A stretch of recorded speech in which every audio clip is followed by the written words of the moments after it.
कारण एक छोटेसे चित्र देखील विशाल हे ठेवला ना तिने फोन. ठेवणार नाही तर काय, किती बोलशील तू यार. आणि काय बोललास तू? काय कार? हा. तुझ्याकडे कार आहे? अरे तेच झालं यार, एकदा इम्प्रेशन मारायचं म्हणून त्याला सांगून टाकलं की फॅमिलीने कार घेतली नवीन. आता काय करू? एक काम कर, टेन्शन घेऊ नको, बाईक घेऊन जा. आणि कारबद्दल विचारलं मग? मार ना काहीतरी थाप. मित्रा, हा?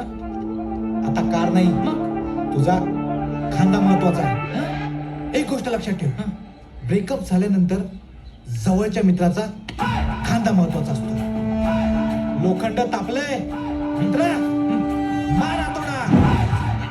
अरे तू दाढी घालतोय की ब्रश करतोय? आई कन्फ्युज करू नको, ऑलरेडी इथे प्रॉब्लेम झालाय. हे बघ काय बोल नको.